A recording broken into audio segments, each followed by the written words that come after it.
Ағзаны дұрыс тамақтану арқылы тазарту. Ағзаны уақытылы тазартудың денсаулыққа пайдасы көп. Ол кей аурулардың даму қаупін азайтуға және өзіңізді жақсырақ әрі жеңіл сезінуге көмектеседі.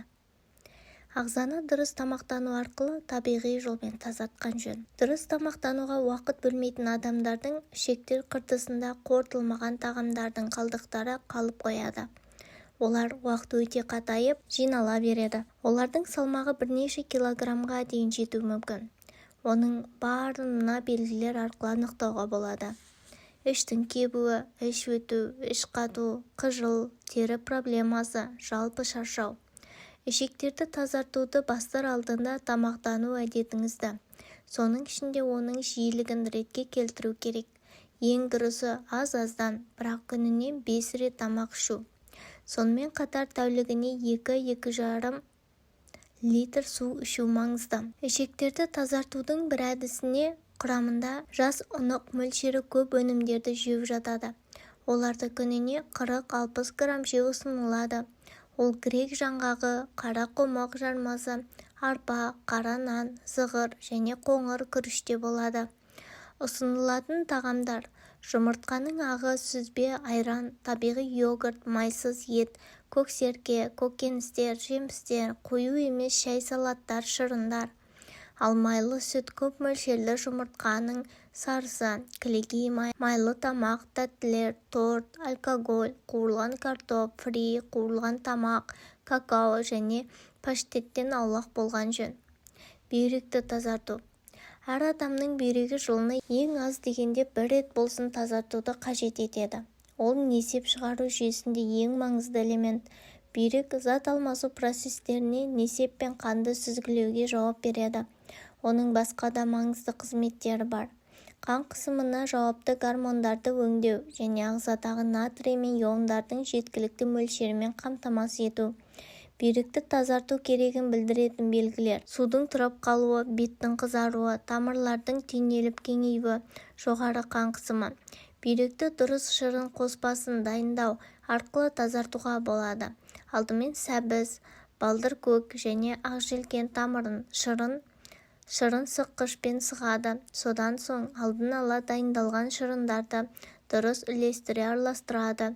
90 мл сәбіз шырыны, 50 мл балдыркөк шырыны және 20 мл ақжелкен тамырының шырыны.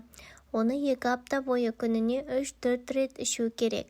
Бүйрек денсаулығын ұстап тұрудың негізгі принциптеріне мыналар жатады: артық салмақтың болмауы, тұз мөлшерін шектеу, физикалық белсенділік, алкоголь, темекі және қуырылған тамақтан бас тарту, дайын консервіленген тағамдардан аулақ болу.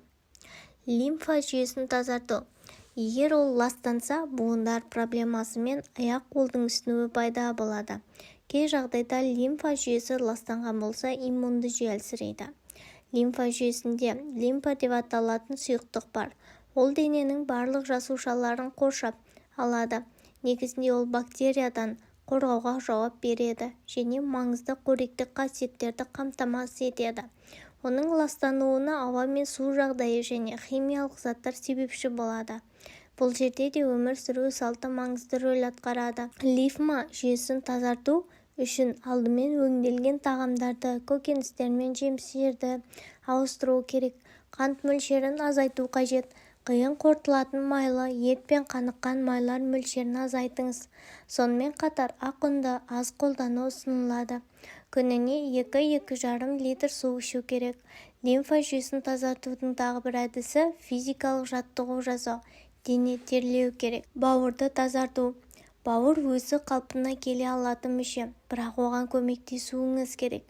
Бауыр дәрі, алкоголь және темекінің кесірінен түрлі жағымсыз жағдайларға тап болады. Бауыр проблемасын көрсететін алғашқы белгілер: іштің ауруы, жүрек айну, іштің кебуі, тамақ ішкен соң өзіңді ауыр сезіну, салмақ жоғалту. Бауырды тазарту үшін мына ұсыныстарды орындау керек: ақуыз мөлшерін азайту, ол күніне 60 граммнан аспауы керек. Күніне аз-аздан бірақ 5-6 рет тамақ ішу, тамақты буға пісіру, салатты көбірек жеу, қуырылған тамақ жемеу, тамақты қыздырмай оның жаңа піскені жеуге тырысу. Адам аз қимылдау, тамақ құрамындағы майдың шамадан тыс көп болуы, эндокринді аурулар, мидың ауыр жарақаттануынан және кейбір психикалық ауытқулар салдарынан артық салмақ қосады. Сондай-ақ семіздік тұқым қуалайды да. Бұл семіздік деген денсаулыққа өте қауіпті. Оған қоса артық салмағы бар адамдар ауыр психологиялық қиындықтарға душар болады. Ал біздің қоғам көбіне дене сымбатын жоғары бағалайды. Олай болса, бүгін біз сіздерге жаттығу жасау арқылы арықтау туралы айтпақпыз. Спорт өміріңіздің ажырамас бөлігіне айналуы қажет. Жаттығу үшін жаттығу залына бару маңызды емес, үйде жаттықсаңыз да болады. Әртүрлі жаттығуларды кезекпен жасап тұрыңыз. Аптасына бір рет 20 минут күшіңізді сарқа жасайтын жаттығулар орындау қажет. Бос уақытыңыз болса, гір тасын көтеріп жаттығу жасаңыз. Оны көзге көрінетін жерге қойып қойыңыз. Жаттығу алдында біраз жүгіріп алуды әдетке айналдыру керек. Бұл өз кезегіндегі қыздырынуыңызға әсер етіп қана қоймайды, сонымен қатар беліңіздегі артық майдан арылуға да көмегін тигізеді. Одан өзге буындардың жылдам зақымдануынан алдын алады.